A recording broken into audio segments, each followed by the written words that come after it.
Coast's most accurate forecast from the First Coast News Weather Team, certified by Weather Rate, sponsored by AC Designs.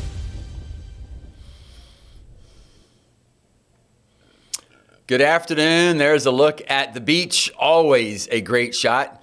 Of course, I'm thinking meteorologically speaking because it tells us a lot. Can you see there's, we call it the water glassy. I mean, there's waves breaking. They're small, but there's just a sign of hardly any wind. And I think a lot of us like that.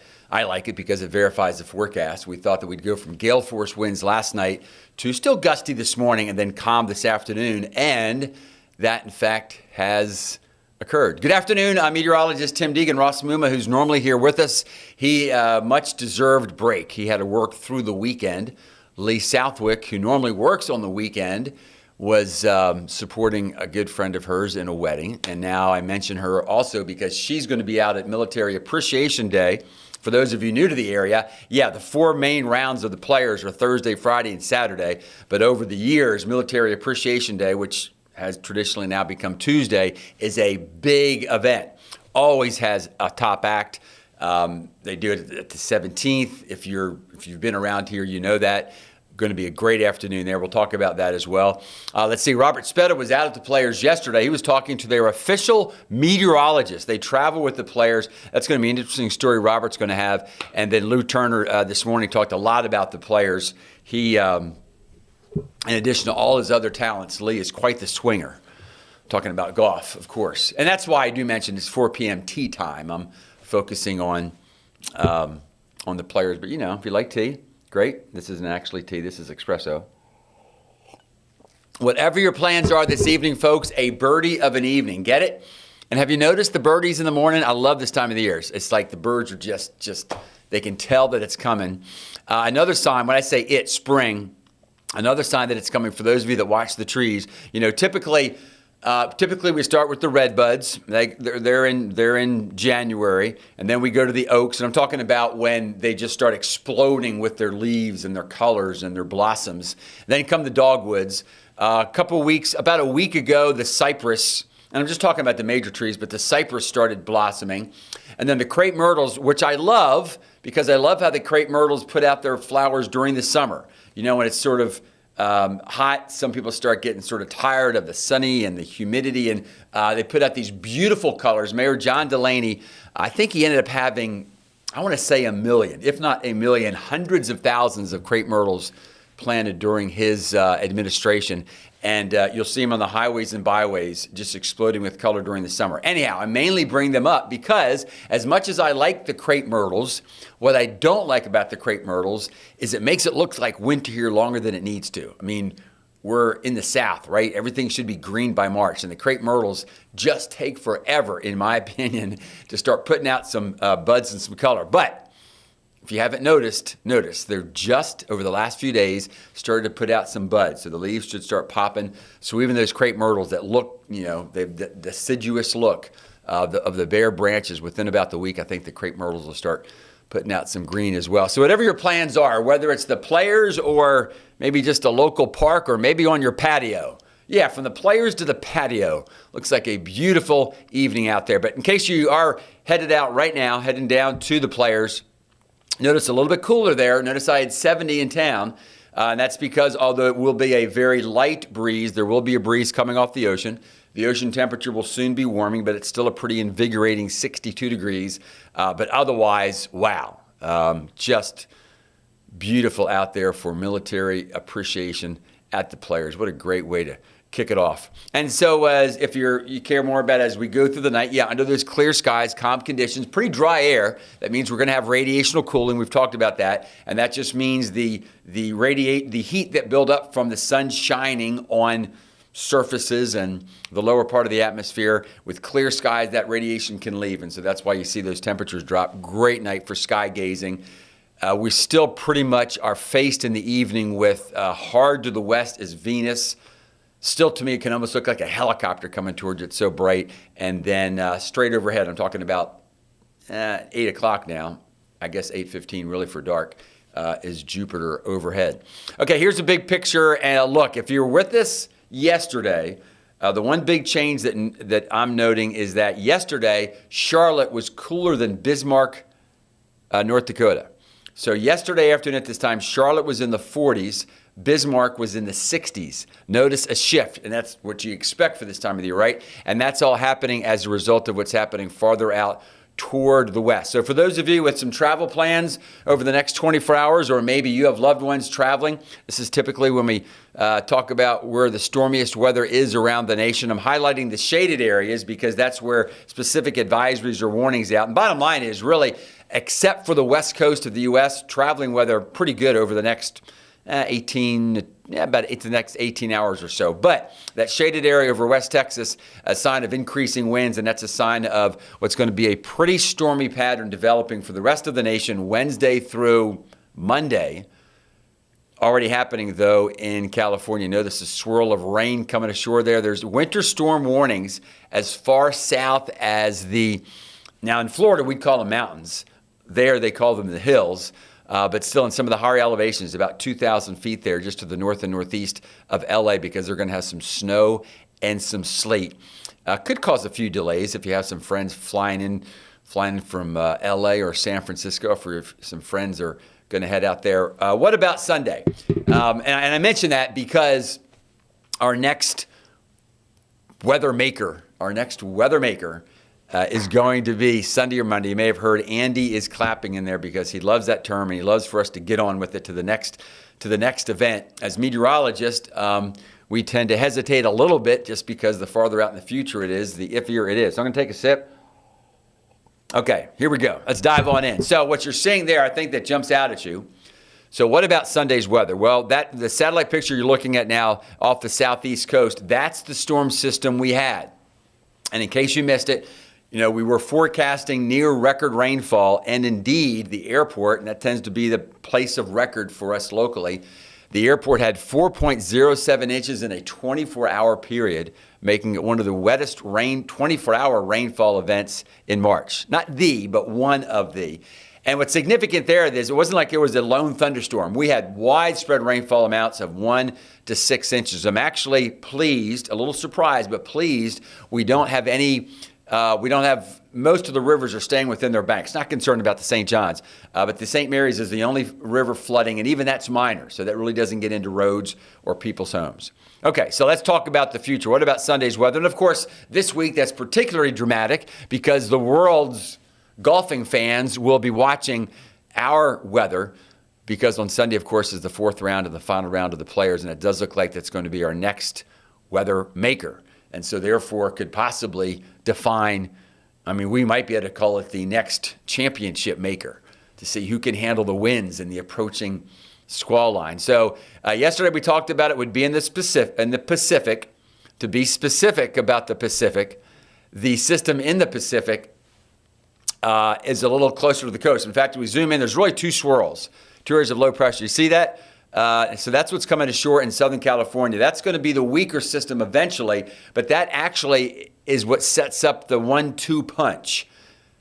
And here is the second one. And whereas yesterday we just had to tell you that there was a lot of energy over the Aleutians. I think if you look closely there, you can see the swirl. You can see that signature of a cyclone, right? All cyclones are low pressure systems. That baby has a lot of potential power, and that is going to drop southeastward toward Denver. It's going to blow up over the plains and head back up toward Minneapolis.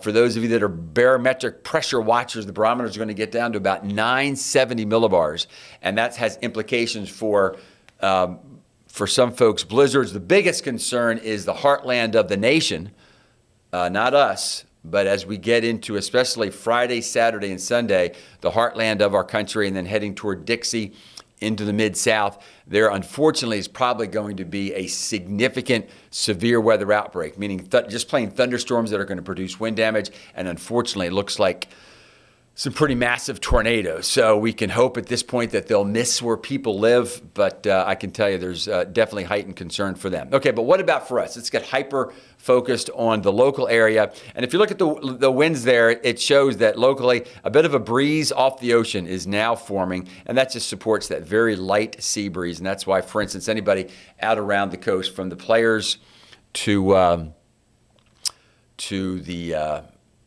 to the beaches, Jackson Beach, and all over to St. Simon's Island, a light sea breeze. Overnight tonight, clear skies, a light Lambert. There it is. Thank you, Andy. There's the beach. So again, looking glassy. Hopefully folks are being classy there in Jacksonville Beach. You can see little waves breaking there. I hopped in this morning to do some research after a run. Did not take the board. Again, it's pretty, but it's also, when you don't see, I tell you what, when you don't see anybody, there's normally at least one person at the pier and when it's sunny. If you don't see anybody in the water, that shows you how tiny that surf is. So for you boaters that like it when the Atlantic is like a pond, there it is. Okay, I could stare at that all day long, but I should probably get on with the future. So here we go. Let's expand the picture. And here we go on to, so this is the synoptic scenario. This is the weather map. So one of the reasons the winds are dropping is because high pressure, which was squeezing against that storm system, is going to settle right over the first coast. So there's just not any reason for wind to develop. That's why I'm going to call tomorrow a classic day. High pressure is going to say, you know what, I love the first coast, and I'm going to sit right over us. But if you notice out there to the west, you know where the Red River Valley is? Red River separates Oklahoma from Texas, and right along there it is, low pressure system. So remember that swirl we showed you approaching LA? Well, that's that same swirl. So the swirl approaching LA will be going along the Red River north of the Dallas-Fort Worth Metroplex tomorrow, and then we'll be into the Arklatex to about Memphis on Thursday. Now, it's going to weaken, and so that's why we're just looking for a bit of an increase in clouds on Thursday. There will be possibly some thunderstorms getting into the Florida Panhandle, but it looks like that's going to fall apart before it gets to our area. I probably say this too much as the older guy, but I can guarantee you 40 years ago, we would not be nearly this confident that that storm system hitting LA would weaken by the time it gets here with maybe just an isolated shower. But that's where our confidence is. So let's go back to it Wednesday. I personally don't use the word classic often. I save it for certain kind of days depending on what time of the year it is. I'm calling tomorrow a classic. Yes, chilly during the morning, but no wind, clear skies, beautiful sunrise. Lunchtime temperatures near 70, nice low relative humidity, a little bit of sea breeze during the afternoon. Speaking of the sea, let's reach the beach and notice tomorrow. So whereas in town going up to 80 on the sand, and for that matter, out around the players, more like the lower and middle 70s, just because an ever so light sea breeze. Ocean temperatures 62, river temperatures 64, so starting to moderate. And we're approaching the full moon. And for those of you that watch the full moon tides, you probably already know when the high tide will be. Every month, as we approach high tide, or approach the full moon, which is Thursday night and Friday, then we expect to have high tide about 7 to 8 in the morning, and that'll happen again with the new moon, because of course the tides are defined by the moon. Okay, the only reason I'm not calling Thursday a classic is just because there are going to be some clouds added to the picture. Now, for you folks up around the Okefenokee, up around Waycross in Ware County, Patterson in Pierce County, we love you. We care about you too. There will be some isolated showers around your area. But for anybody as we head toward Thursday with plans down here, I don't think we're going to give you a 5% chance, but just more in the way of clouds than anything else. So on Friday, I'm saying more moisture. All that means is the dew point's going to come up, maybe a little more humid. That's not me saying there's going to be more rain. But even on Friday, it's also why on Friday I'm not calling it classic like Wednesday. It's still going to be a nice day. It just won't be necessarily as pretty of a picture. So, in fact, I would call Wednesday, if I was going to use golf terms, tonight's a birdie. Tomorrow I'm going to call it an eagle. And then I'll say par, right? We expect nice weather here, right? So we'll call Thursday and Friday par. Saturday, I'm going to call it par, although I'm tempted to call it a birdie because I'm a warm weather lover. But I suspect that golfers won't call it a birdie because the winds will pick up. Now, let's be honest. I know we're all amazed by what the golfers can do, but let's be honest. If you hang out around the bend, talking about 16, 17, and 18, if you hang around there, some of us, I think, are looking to see if the pros are going to drop a ball in the water, right? And if that's kind of what you like to see, or at least that challenge, how about if we put it that way, Saturday would be one of your days because it's going to be a southeast wind. So I think it's a little deceiving. It can almost maybe seem like to the players and the caddies that there's not much wind, but up at about 20 to 30 feet. So again, I'm going to say aloft But this time we'll be very specific for Andy. Aloft to this time, it's just at 20 to 30 feet. But at 20 to 30 feet, there's going to be a lot of wind. So, and if you've ever watched the 17, they hit it up and down. And that tends to mess with the players. So just a little side note. Here's another side note. So this is my 43rd Players. The first time the Players was at the current Players Championship, I was doing a live shot. How new was it? I was on, I think, the hill, at 17. And I was standing on newly placed sod. And me and the sod started sliding downhill during a live shot. I almost put out my surfing hands to keep my balance. Okay, so speaking of the Players, here it is. Overall, it looks great. Thursday and Friday, nice. Wind's not too bad. Saturday, I think for people who like to wear shorts, you're going to love it. Notice temperature's a little cooler there because of the breeze off the ocean, and that we won't call it a breeze. We'll call it windy by Saturday afternoon. Sunday, if things go exactly as forecast, and they won't, we're going to tweak it. But if it goes exactly as forecast, that rain, those thunderstorms should hold off until about sunset, which would mean that the champion would be named just before the thunderstorms arrive. Now, that's pretty iffy, and that's why on the 7-day outlook, notice we have a 40% chance there, because I do think by middle of the afternoon, for you folks out around the Swanee and the Okefenokee, there will be some thunderstorms. And then they'll be approaching the coast, and then approaching the Players. So for now, we're going to stick with the idea that there will be some rain and thunderstorms in our area, but if you're hyper-focused on the Players, and the world certainly will, then we're looking okay. But I'm going to wait till tomorrow before I start showing some confidence. Personally, for me, it's a little far out to really try to nail it. Now, for St. Patrick's Day, this Irishman would love to see that rain over by Monday evening. It looks like right now on St. Patrick's Day, more likely to be wetter earlier versus later. But what's going to happen is this very strong front heading our way is going to weaken a little bit. Then it's going to re-intensify as another storm system develops just about right over us, kind of like what we had yesterday through last Sunday. And typically, computer models this far out have a hard time really nailing that down. So for now, though, let's just say the next weather maker, the next major weather maker that's going to force you to some types of decisions, even if you want the rain, I'm thinking we'll be approaching Sunday, hitting us Sunday night. We'll be involved with it on Monday, and then by Tuesday, it's headed away. So that's it. So unless Andy has some specific questions from folks, as a reminder, if you ever do have any questions, can be comments, can be critiques. I call this an inexact science. I love it as an inexact science. I like to nail every forecast, so I don't like to miss the forecast. So that's not what I'm saying. But I love the fact that it's an inexact science. It's one of the reasons why 43 years into this is not boring at all. But therefore, we love the critiques. We expect it. One of the classes we actually took at Texas A&M was to how to handle being ripped by our forecast. Each of us, and I think there were about 10 of us, we're undergrad students, and A&M back then had way more folks getting PhDs versus undergrad. And undergrad had a week where we would have to forecast. That's tough enough because we were, undergrads, so we were young. Although I thought I knew everything back then. I mean, my forecasts were black and white. This is going to happen.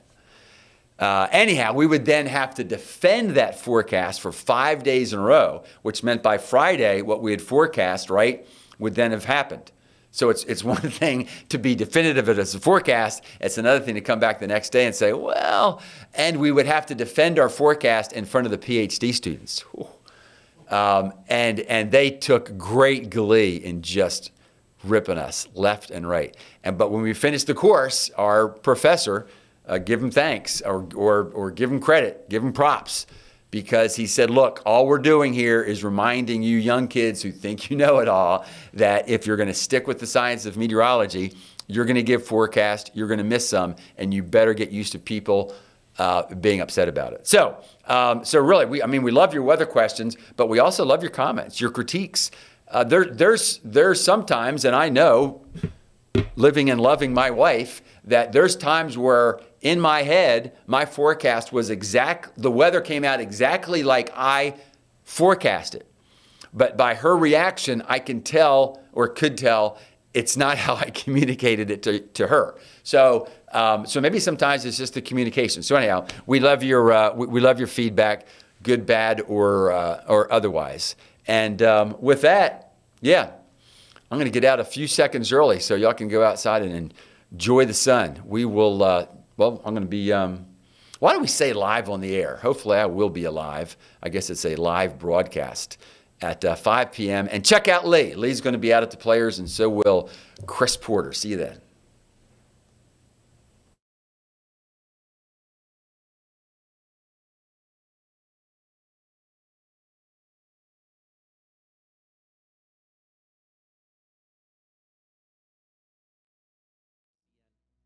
As well as any severe weather or special weather coverage as well. I'm meteorologist Robert Spetta, First Coast News, on your side.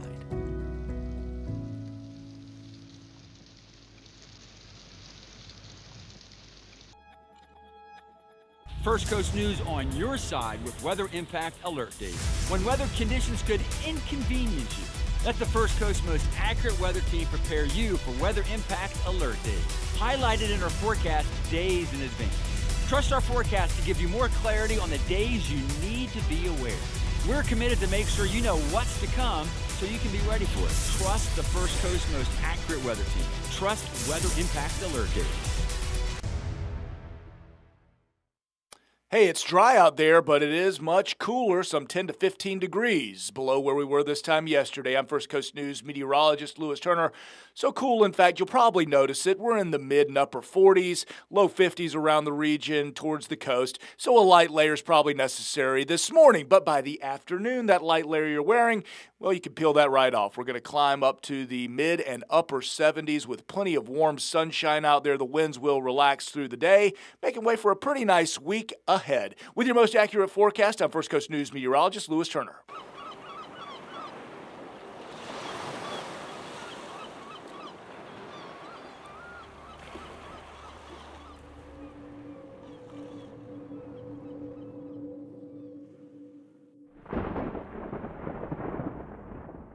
We're going to call it a weather alert period between 3 and 7. I love to forecast the weather. My passion is making sure you are prepared and you are ready to start your day. I grew up watching First Coast News. I grew up watching Tim Deegan. Meteorology is not only my job, it's my hobby. I love being a meteorologist. I love being a part of your day, earning your trust. We can't be on your side by just telling you that. When it comes to a forecast, trust isn't just one thing. Trust is the only thing that matters. People plan their day around the forecast, and we know that. We do our best to give you the most accurate outlook, and it's even graded. I think it's an honor to be a part of the most accurate weather team. How can I be a better forecaster and better communicator for you? Every storm, every forecast. Earning your trust is just the beginning. We promise to keep it. The First Coast's most accurate weather team, sponsored by AC Designs.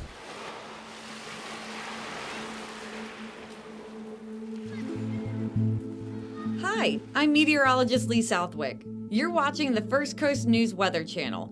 We are proud to have been named the most accurate weather team in Jacksonville for the 5th year in a row by WeatherRate. We take our forecasting very seriously, and we want to get every detail right and accurate. We know weather impacts your day, whether it's going to work, going to school, running errands, going to the beach, or out on the water. You need to know what time that rain is going to arrive, how hot it's going to be, if fog is going to impact you, or if it's windy. And we want to nail it every day for you. We promise to keep working hard to stay the most accurate when it comes to forecasting for the First Coast.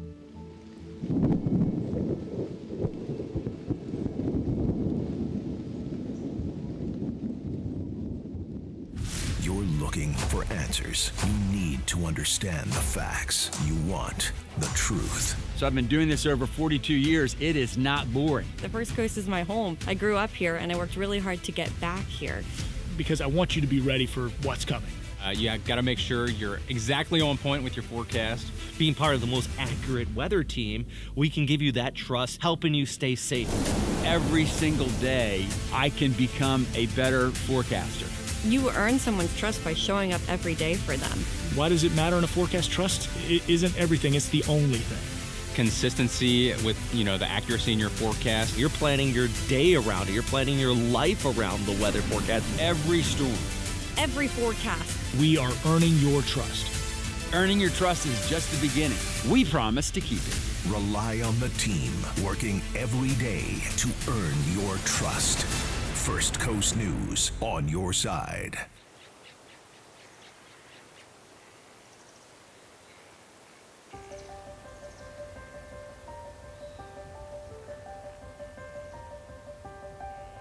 Hi, folks. I'm meteorologist Lewis Turner, working here at First Coast News. We're on your side. Been here since 2010, forecasting the weather for Southeast Georgia, for the First Coast and Northeast Florida. And it is a blessing and a treat to get to do it and work here with the First Coast News Weather Channel, which is powered by the First Coast's most accurate weather team.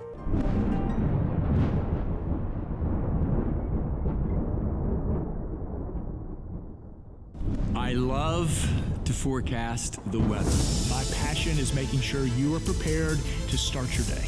I grew up watching First Coast News. I grew up watching Tim Deegan. Meteorology is not only my job, it's my hobby. I love being a meteorologist. I love being a part of your day. When it comes to a forecast, trust isn't just one thing. Trust is the only thing that matters. Earning your trust is just the beginning.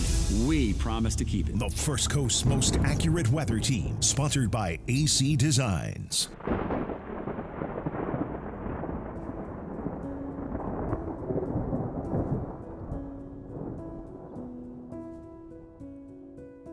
I'm meteorologist Robert Speta, First Coast News on your side. I've been working in meteorology for almost 20 years now, working with the Navy, even at Naval Station Mayport, as well as overseas, inside and covering typhoons, some of the biggest storms on Earth, and taking all of that knowledge back here to the First Coast and in the Jacksonville, and help tracking our hurricanes and severe weather in our neighborhood, knowing how they impact not only our local community, but the military as well. And number one thing, of course, is being on your side, keeping you safe with your most accurate forecast. So make sure you download that First Coast News app, and also you can stream our newscast on First Coast News FCN Plus, as well as any severe weather or special weather coverage as well.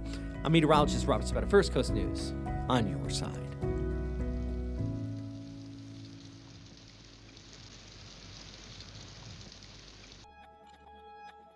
First Coast News on your side with Weather Impact Alert Days. When weather conditions could inconvenience you, let the First Coast's most accurate weather team prepare you for Weather Impact Alert Days, highlighted in our forecast days in advance. Trust our forecast to give you more clarity on the days you need to be aware. We're committed to make sure you know what's to come so you can be ready for it. Trust the First Coast's most accurate weather team. Trust Weather Impact Alert Days. Hey, it's dry out there, but it is much cooler, some 10 to 15 degrees below where we were this time yesterday. I'm First Coast News meteorologist Lewis Turner. So cool, in fact, you'll probably notice it. We're in the mid and upper 40s, low 50s around the region towards the coast, so a light layer is probably necessary this morning. But by the afternoon, that light layer you're wearing, well, you can peel that right off. We're going to climb up to the mid and upper 70s with plenty of warm sunshine out there. The winds will relax through the day, making way for a pretty nice week ahead. With your most accurate forecast, I'm First Coast News meteorologist